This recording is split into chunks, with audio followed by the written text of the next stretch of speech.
Eh bien bonjour à tous, c'est Arthur et aujourd'hui on se retrouve pour parler de la modularité par fichier. Alors déjà qu'est-ce que c'est la modularité par fichier? Eh bien fois passée on avait vu ce que c'était la modularité par fonction. On mettait du code dans des fonctions et on appelait ces fonctions là pour utiliser ce code là. Donc ça permettait de ne pas écrire du code. Eh bien maintenant on va utiliser des fichiers dans lesquels on va mettre des prototypes de fonctions et avec ces fichiers on va pouvoir les inclure pour utiliser ces fonctions là. Ce qui nous permettra de ne pas copier à chaque fois les fonctions dans les programmes que l'on veut faire. Ou même de découper notre code dans plusieurs fichiers, histoire de bien l'organiser. Ok. Donc ça c'est le principe de la modularité par fichier. Par exemple on a un main, on inclura un fichier, et dans ce fichier là, il y aura notre code par exemple. Comme ça le main il sera tout petit, et les fichiers à côté, c'est eux qui contiendront le code, et chaque fichier aura un code bien spécifique. Mais bon, ça on verra bien après. Je vais prendre mes notes, voilà, pour pas dire trop de la merde et ne pas aller un peu dans tous les sens, histoire que ce soit bien structuré. Ok. Alors, on va déjà voir une première technique pour inclure des fonctionnalités qui sont dans d'autres fichiers. C'est ce que vous faites par exemple en incluant stdio.h. Hein. Vous incluez un fichier qui contient des prototypes de fonctions et le code de ces prototypes de fonctions sont encore inclus dans un autre fichier et ça vous permet en fait d'utiliser des fonctionnalités déjà créées auparavant qui sont déjà compilées par contre. Ok. Alors, ce qu'on veut, imaginons, on va prendre un fichier qu'on va appeler ext.c et on va créer une fonction, par exemple une fonction qui va nous afficher un coucou. Un truc un peu débile, mais bon, c'est juste pour que vous compreniez.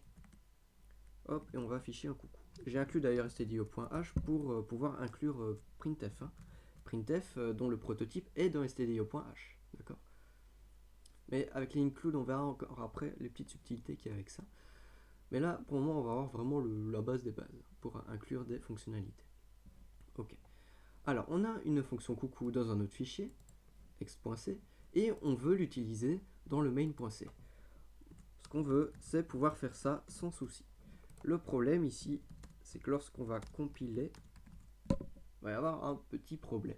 Il va dire tu as utilisé coucou, mais on ne le reconnaît pas par exemple dans le C99. Donc il n'est pas inclus déjà dans notre C, dans le C de base. Donc ça veut dire que c'est une fonction qu'ils ne connaissent pas. Et on aimerait bien faire connaître justement cette fonction-ci au compilateur. Qu'est-ce qu'on va faire? On va utiliser un mot-clé externe et on va mettre le prototype de la fonction que l'on veut utiliser. Hop. Et le prototype c'est quoi? Je fais un petit rappel. C'est ceci, hop, c'est ceci, avec un point virgule au bout. Ok, voilà. Sauf qu'ici, ça va pas encore marcher. Donc là, on a encore un autre message d'erreur. Il dit, bah, il y a coucou, ok, d'accord, tu m'as mis que je devais prendre le coucou, mais où est son code? Je l'ai pas compilé, d'accord. D'ailleurs, LD, c'est le linker. Il a dit, j'ai pas pu faire le lien entre coucou et le code main ici, ou alors un autre code. Du coup, on va lui dire, d'accord, j'utilise coucou, donc je lui mets bien externe, mais en plus, j'aimerais bien que tu aies compilé coucou dans ext.c. Et là, vous voyez que ça fonctionne. Voilà, coucou est bien utilisable. Donc en mettant externe et le prototype de la fonction que vous voulez prendre, le compilateur va chercher un peu dans tous les fichiers où est ce coucou là. D'accord. Mais il faut quand même lui préciser où est-ce qu'il doit compiler. Voilà comment on utilise le mot-clé externe. Mais il faut bien faire attention de bien mettre les autres fichiers à compiler. Sinon ça ne marchera pas, vous l'avez bien vu. Ok. En général, lorsque vous avez beaucoup de fichiers, vous utilisez beaucoup de fonctionnalités différentes dans beaucoup de fichiers, il est préférable d'utiliser la compilation séparée. Parce que si vous faites tout d'un coup comme on l'a fait maintenant, bon ici vu qu'il n'y a pas beaucoup de code, c'est pas trop grave, mais lorsque vous avez, je sais pas moi, 30 fichiers par exemple et que vous faites ça comme ça, eh bien c'est possible que vous ayez des erreurs. Et le problème c'est que vous aurez beaucoup d'erreurs, vous affichez des erreurs qui se trouvent peut-être dans plusieurs fichiers. Il va tout faire d'un coup et il y aura masse d'erreurs sur le terminal. Du coup, une technique qu'on aime bien faire, c'est on va compiler séparément les fichiers. Comme ça, on verra directement où sont les erreurs. Du coup, pour compiler séparément, on va créer ce qu'on appelle des fichiers objets. Les fichiers objets, c'est des fichiers en .o qui vont être liés par le linker pour créer l'exécutable final. Ok, donc pour créer les fichiers objets, on va faire séparément. on fait gcc-c et vous mettez le fichier que vous voulez compiler. gcc-c. Ok, je fais un petit ls et vous voyez ici qu'il y a ext.o. C'est un fichier objet qui contient, vous allez voir, des trucs complètement illisibles, mais ils sont pas faits pour être lus par l'homme. D'ailleurs, mon ordi il part un peu en couille. Et vous voyez que c'est des caractères un peu bizarres, avec des trucs un peu chelous. Et bon, ça, c'est pas fait pour être lu par l'homme. Ok. Donc là, on a créé le fichier objet de notre .c, de notre ext.c. Maintenant, on peut créer le fichier objet de notre main.c. Voilà. Je vais faire un listing et vous allez voir que il y a bien ext.o et main.o. Maintenant, il faut créer notre exécutable. Et pour créer notre exécutable, on va lier ces fichiers. Bien, on fait comme tout à l'heure, on fait gcc-o, le nom de notre exécutable, et on met tous nos fichiers .o. Hop. Et voilà, ils sont liés. Donc ça, c'est ce qu'on appelle la compilation séparée. C'est quelque chose qui va permettre de mieux identifier les problèmes, par exemple. Ok. Je regarde si j'ai rien oublié. Ça a l'air d'être bon. Ok, donc là, on a vu un petit peu ce que c'était le externe, avec la compilation séparée. Ceci est pareil pour les dièse include par exemple, mais ça on va voir juste après. Ok. Alors, le externe, c'est fait à compilation séparée, je vous ai montré. Maintenant on va voir comment on fait pour inclure un fichier avec dièse include, donc des fichiers que nous-mêmes on a créés. Ok. En général, on va inclure ce qu'on appelle des headers. Donc des headers, c'est des fichiers qui se terminent par .h. Ok. Par exemple, avec dièse include stdio.h. Là, vous incluez un header. On va enlever ça, on n'en a plus besoin. Hop. Et je vais vous montrer ce qui se passe lors du pré-processing. Donc, toutes les instructions qui commencent par un dièse, c'est une instruction de pré-processing. Alors, comme je vous ai montré, pour montrer le pré-processing, on fait gcc-e et on met notre fichier .c. Hop. Et là, il y a plein de trucs qui s'est mis. On a mis notre code ici, mais au-dessus de notre code, il va y avoir plein de prototypes de fonctions. Et ces prototypes-là sont les prototypes qu'on utilise, par exemple printf. Par exemple, la fonction qu'on utilise, printf, elle se situe dans stdio.h. Tout ça, c'est dans stdio.h. Et là-dedans, vous pouvez trouver des printf. D'ailleurs, il y a encore d'autres fonctions, des int vprintf par exemple. Il y a plein de choses. Et tout ça est inclus dans notre fichier .c lors du pré-processing. Ok? C'est juste ça le include. Et le code de ces fonctions-là est inclus dans un autre fichier, mais ça on verra encore après. Maintenant, ce qu'on va faire, c'est créer un header, comme ceci, mais qui va utiliser coucou. Un header dans lequel il y aura un prototype coucou. Okay. Mais sauf qu'ici, on va directement mettre le code. On va y aller pas à pas. Du coup, ce qu'on va faire, c'est include ext.h. Mais vu que ce n'est pas directement, vu que ext.h n'est pas directement compilé, on va pas mettre des chevrons comme ceci. Il n'est pas directement dans le disque dur. On va mettre des trémas comme ceci. Donc tous les headers que vous créez, vous mettez des trémas. Ok. Et dans externe, on veut mettre le code par exemple de notre fonction coucou. Hop. Pour le moment, il n'a aucun lien avec le ext.c. On abandonne le ext.c pour le moment. Et on fait un printf coucou, sans oublier notre include stdio.h. Voilà. Alors d'abord, on va juste l'enlever pour montrer ce qui se passe lors du pré-processing, histoire de ne pas avoir tous les trucs du stdio. Et là, qu'est-ce qui se passe? Il a bien mis coucou dans notre main.c. Vous voyez bien, coucou est bien juste au-dessus du coup, coucou est utilisable. On va essayer ça. On va remettre le include stdio. Donc, faut pas oublier le include ext.h avec les trémas. Et vous pouvez utiliser votre coucou. Et là, ça va bien marcher. Et vous n'êtes pas obligé de compiler ce qu'il y a dans ext.h en faisant gcc-app main.c et rajouter le fichier, vu qu'il va être directement inclus par le dièse include. Il va être directement inclus dans votre fichier. Et là, on peut voir que ça fonctionne bien. On a bien notre coucou qui s'affiche. Ok. Donc ça, c'est comment inclure avec include des fichiers où il y a directement des fonctions dedans. Ok. Mais en général, on ne fonctionne pas comme ça. Absolument pas. Normalement, dans un point H, il y a juste ce qu'on appelle des headers, des prototypes. Et les prototypes, c'est ce que je vous avais montré tout à l'heure, c'est juste la signature de la fonction comme ceci. Et ce prototype-là, le code de cette fonction-là, il est inclus dans un autre fichier qui, en général, porte le même nom que le header, sauf qu'au lieu de faire un point H, on met un point C. Et là, ici, on prend un point C, on définit notre fonction coucou, et dans le header, on met le prototype de la fonction. Et dans le main.c, on inclut juste le header qui va contenir le prototype.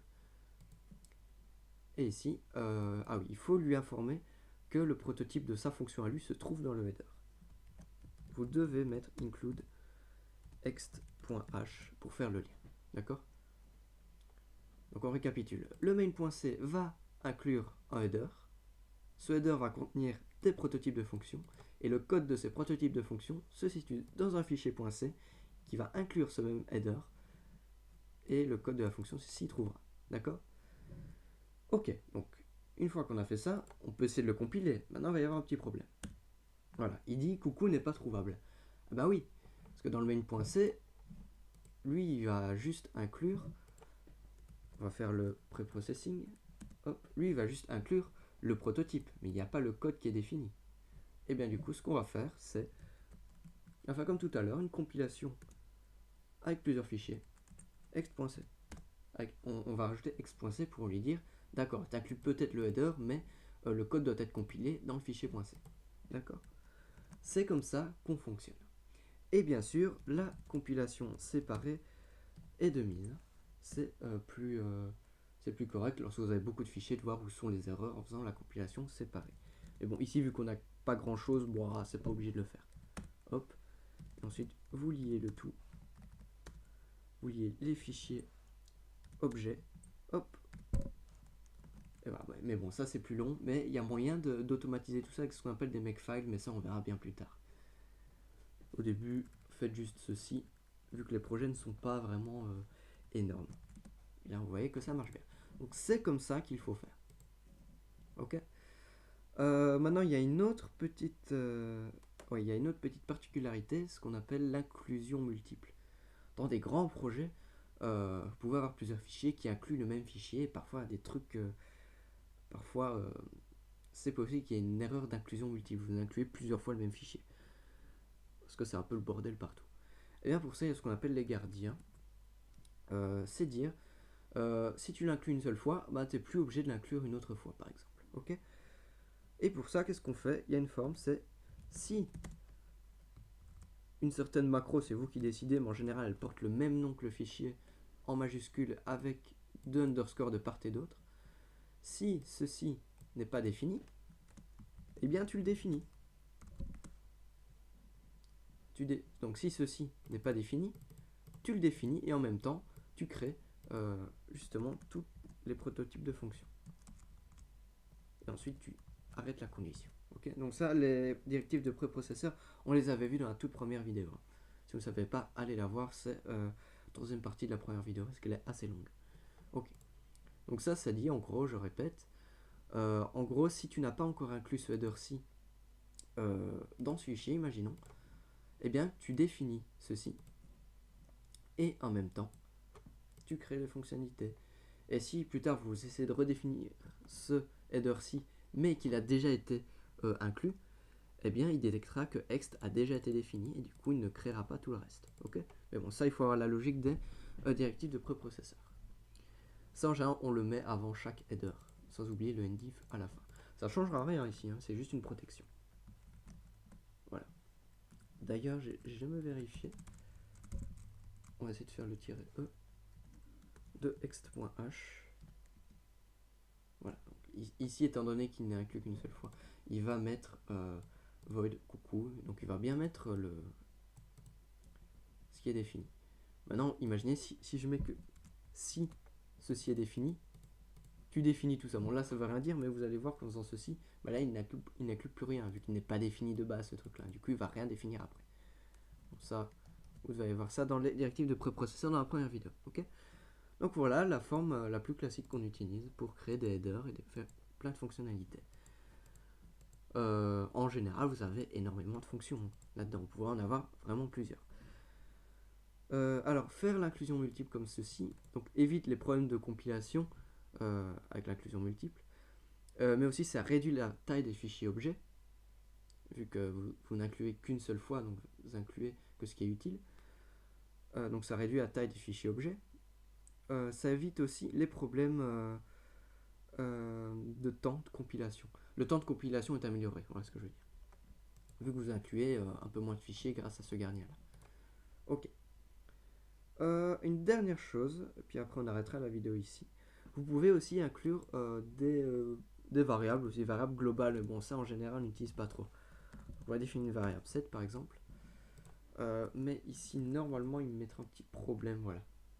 Ça veut dire que la variable set, ben, elle est inclue autant dans main.c et autant dans ext.c. Et ça, il n'aime pas parce que c'est comme s'il divisait la variable en deux et qu'elle était différente dans les deux fichiers. Et ça, il n'aime pas du tout. Du coup, il y a une technique. Vous la déclarez en statique, c'est-à-dire qu'elle est unique et qu'elle va rester là jusqu'à la fin du programme. Qu'elle sera la même pour tout le monde. Voilà. Et vous pourrez l'utiliser. Mais bon, variable globale, c'est pas le top. Hein. Perso, je n'en ai utilisé que 2 voire 3 dans toute ma vie en 1 an et demi de programmation. Ok. Eh bien, je pense que j'ai tout dit. Ouais, j'ai tout dit. Donc, pas oublier de mettre les trémas lorsque c'est vous qui créez vos headers. Voilà, voilà. Ah oui, vous pouvez mettre dans vos headers pas seulement des prototypes de fonctions, mais aussi des structures. Ça fonctionnera aussi. Vous créez vos structures, ça peut marcher avec les unions, les énumérations. Vous pouvez faire des define 4 par exemple. Vous pouvez créer des define un peu de partout. D'ailleurs, je vais chercher. Il n'est pas ici, je vais chercher dans mon fichier.